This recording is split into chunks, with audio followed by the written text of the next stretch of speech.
Hi guys, so I recently posted a video where I made a plate out of firewood. So this is the other half of that plate. So I'm going to turn this into a bowl. I think it's 8 inches across. Not sure. Yeah, so it's 8 by 8. Yeah, it's about 8 inches. So this is going to become a bowl. It's going to go onto the screw chuck. And yeah, so let's get this started. So my grand scheme for this is a bowl that I'm going to finish with a new type of finish that I've never tried out before. It's called Osmo. It seems really cool, it's food safe, and it gives a really nice shine to it. So I'm going to try that out, but first we have to get this onto the chuck. So just threading onto the screw chuck, because screw chucks are the best, as we all know, and as all of you who watch are probably using screw chucks, because as I've said multiple times, they are the absolute best thing in the world. So right there. Now, I don't need the tailstock for this, but as I like to say this, I don't like using the tailstock. I find that it is cumbersome, it gets in the way, you have to, it's a pain in the butt. I don't like using the tailstock. However, I don't mind using it to just balance something out for a short while. So this is quite unbalanced. Honestly, my lathe can take it. There's no worries there. It's just that in a previous video, the one I turned the other piece, I said basically the faster you turn, the easier it's going to be. This allows me to turn a little bit faster because I'm more stable. If I'm just on the screw chuck, I can't turn as fast. With this there, it limits vibration. So now I'll be able to turn really fast, cut the corners off, and then take that out and be good. I usually only use the screw chuck without the tailstock when it's a round piece. So if this was an 8-inch piece that was perfectly cylindrical, then yeah, no tailstock. But because this is a half log, I like to use the tailstock. But that's just me. But as soon as I can get that out of the way, I will. So now that's cleared. Turn that on. So I'm at 1,000 RPM. Start bowl down.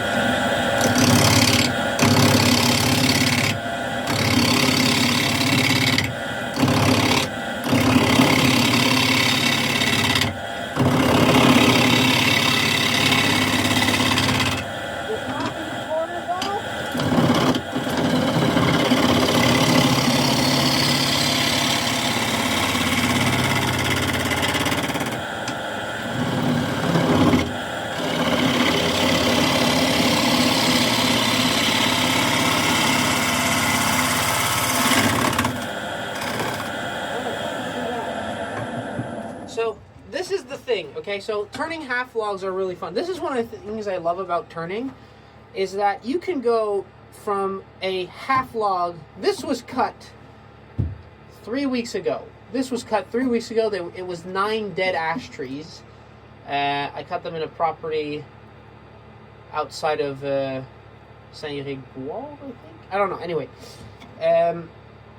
so I cut these down, and I split this 2 days ago. So this is fairly green, and that's all I did. That's all the processing I did. Carpentry is a lot different. You need to have perfectly dry, seasoned timber. You can't let it...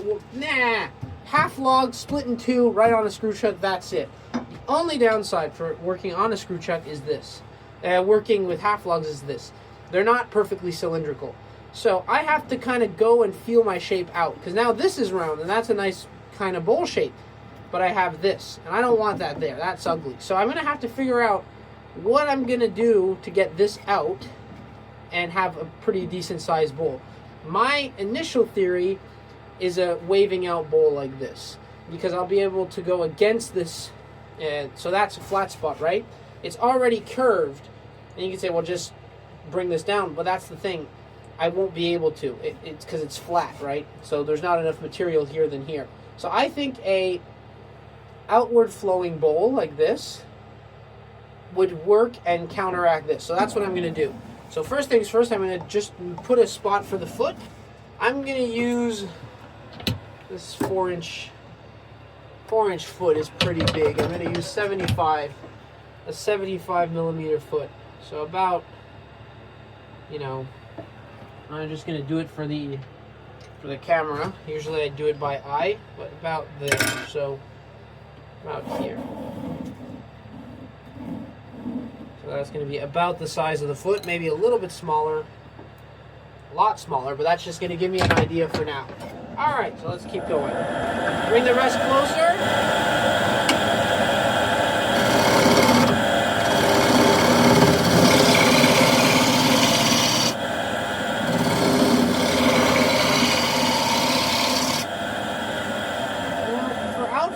Look at, now I just did a little bit and voila, I counteracted that quite quickly.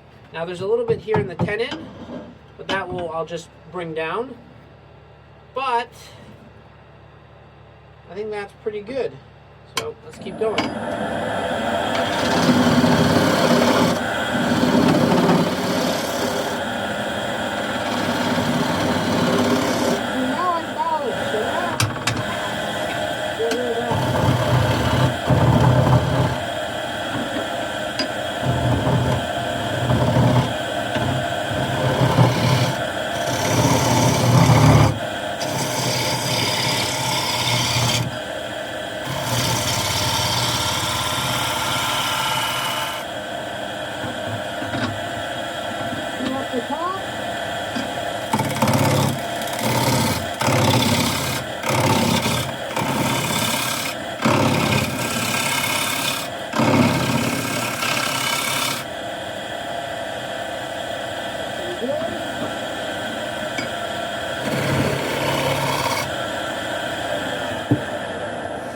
Let's just look at this shape. So I have a little bit of flat spot there. The tenon looks good. I think I'm just going to make an outflowing bowl. I think it's just going to look nicer.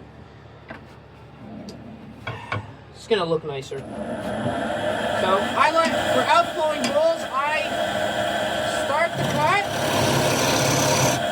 and then I just push my hips forward.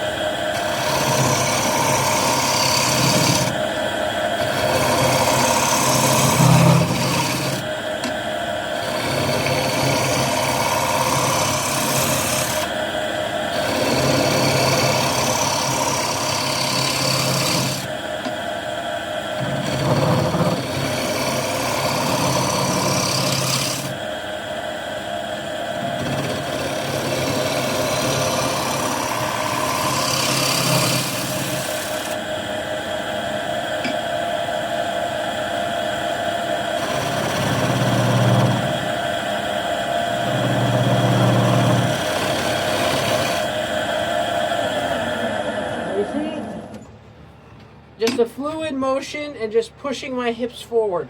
And the gouge will just naturally do that arcing OG shape. You don't have to like calculate it in a certain sense. So just by going in, pushing your hips forward. Going in, pushing your hips forward. Going in, pushing your hips forward. That is it. All right, work on the foot. Now this is an unfortunate thing. For my 75 mil jaw chuck, I have straight flat jaws, which I don't necessarily like or recommend. They do work, but this is what I have, so this is going to have to be in a flat jawed chuck. So I have to keep that perfectly straight, which does screw up the design. And anyway, spindle gouge. Turn a little bit more.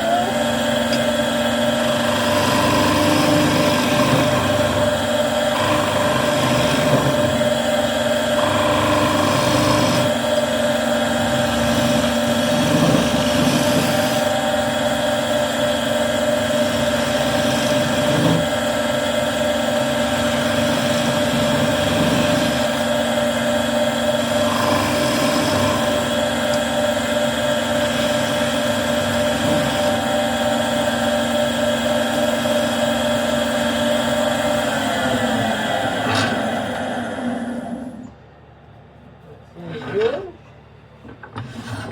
Now sand this thing.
check for torn out grain. So there's a little bit here, a little bit still up here. So what I like to do, and that's big enough and straight enough, so that's good. What I like to do is then reverse it. If your lathe can't do reverse, you can't do it, but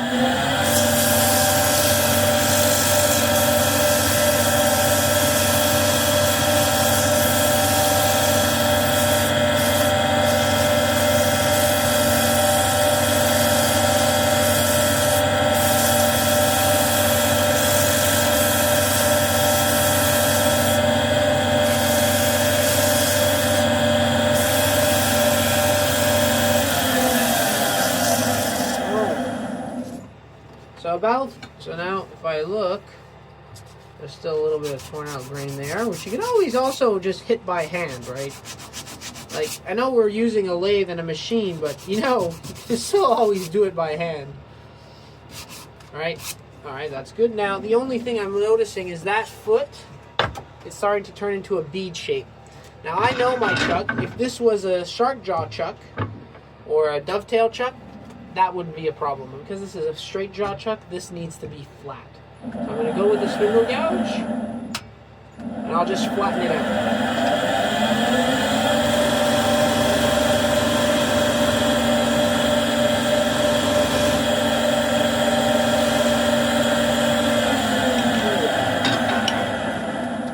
So that's nice and perfectly flat. So let's keep sanding, go up through the grits.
As I said, I'm trying a new finish for this.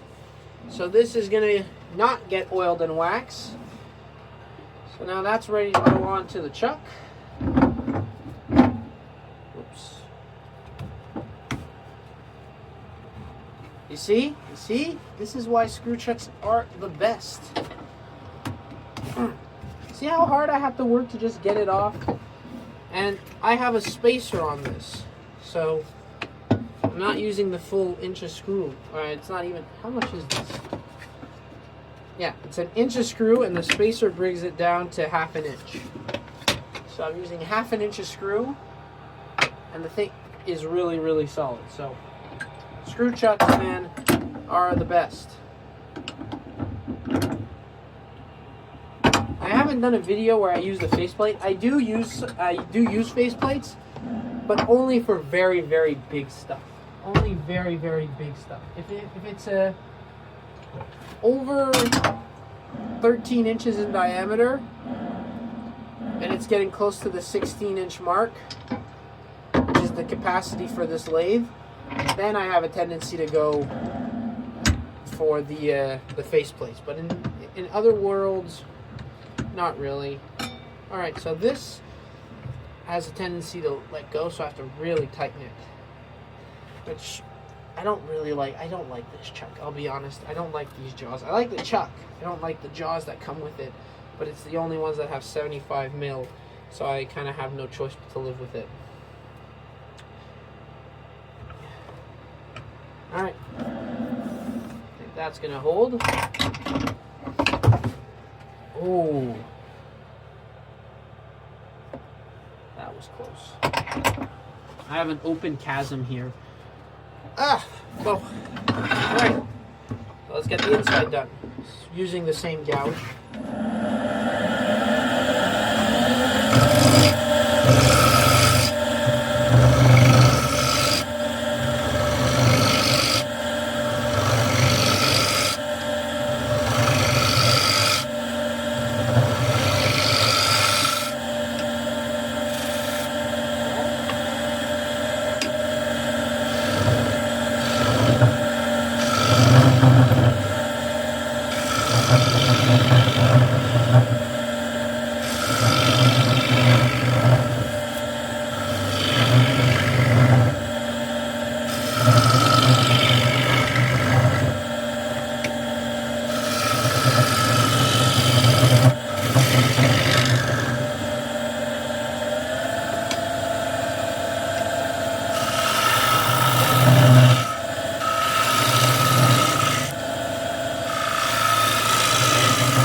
You want it to be an inflowing interior.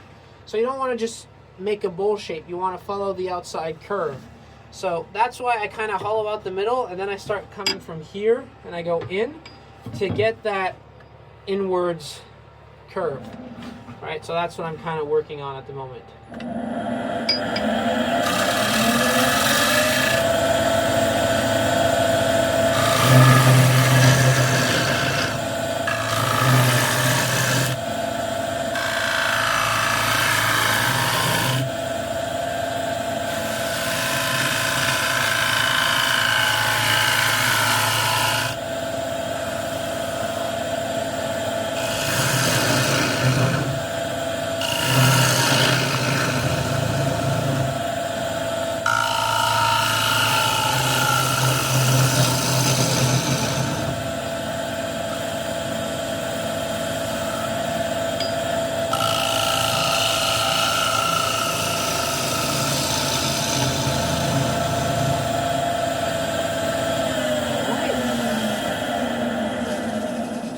That's nice, and it's a flowing curve. There's a little bit of ridges, but I'm going to pass with a scraper. Just want to make sure the depth is good. I usually don't do it, but for the sake of not punching through, I'm still ample enough. I can actually go a lot deeper than that. So let's keep going. I'm pretty happy with this thickness, but no splits, no nothing. I might, you know what, I'll dabble. I'll go a little bit thinner.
That is nice.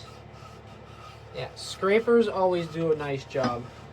So that's thin. Actually, no, the bottom is a little bit thicker, but it's not thick enough. Let's just check. Because this is the thing with bowls, okay? You don't want them too thick, but you don't want them too thin either. So this at the bottom is a little bit thick, so I'm going to go in, but not with the gouge, with the scraper. The wall thickness at the moment of this is, I can't tell you, it's a 1/2 centimeter. So in inches, that's like a 1/4 inch. So 1/4 inch for a giant bowl, that's a little bit thin. For a bowl like this, that's perfect. So the bottom can be a little bit thinner. So I'm just going to go in with the scraper, and that's what I'm going to use. So I have more control over the depth.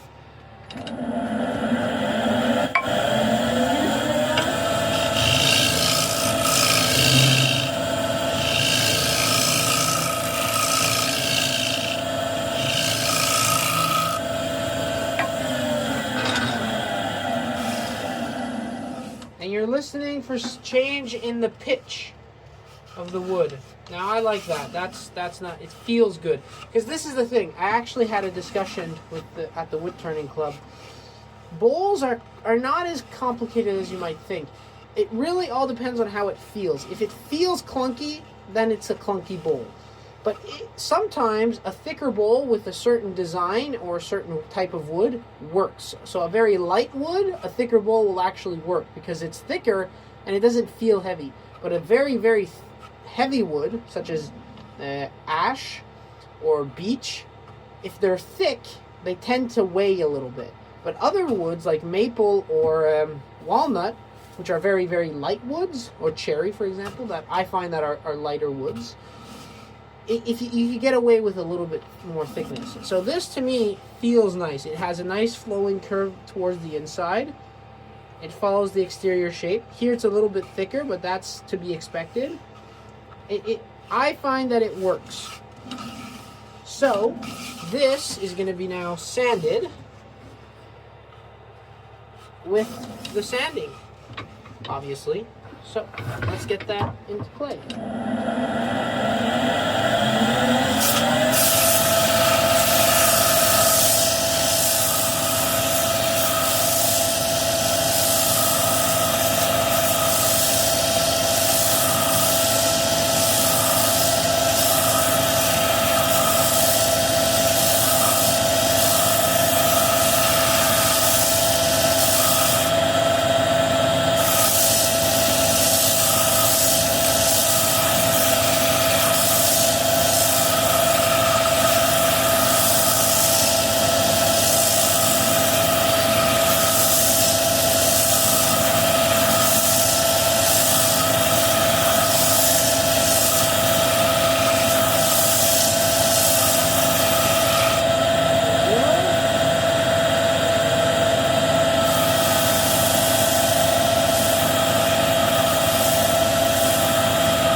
Well, a little bit of raised grain here, a little bit there. So I'll go in reverse, 150 grit. Let's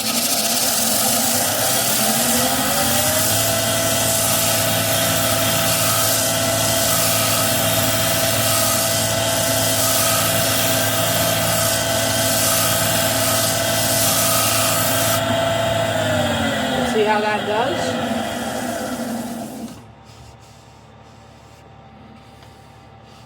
It's not as bad, but still, it still bugs me. Anyway, I think that'll be fine, honestly, with the finish that I'm putting on.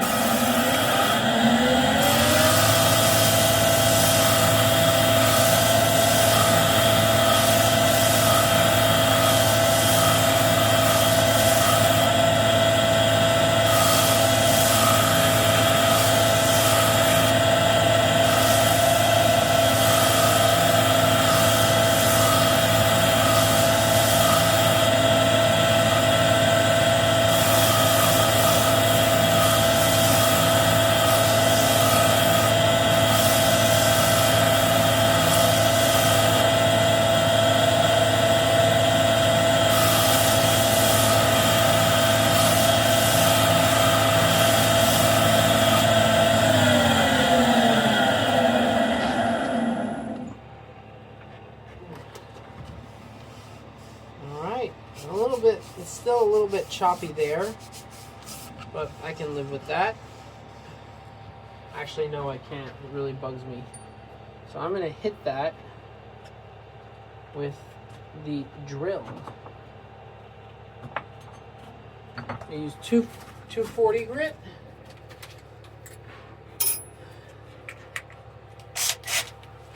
And just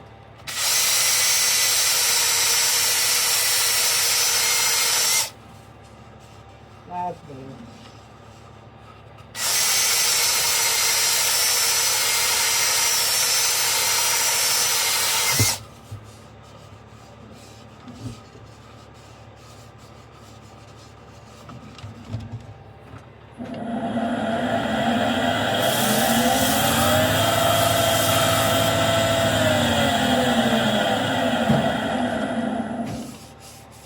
There we go. That's a lot better. Right.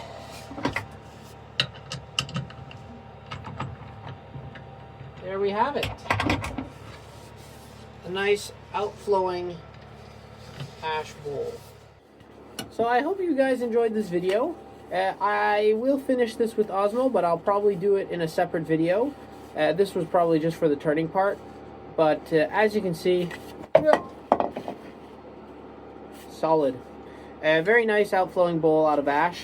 So right from a half log, nothing too special about it, but get some nice beautiful stuff out of it. So hope you enjoyed, and as always, happy turning, and we'll see you next time.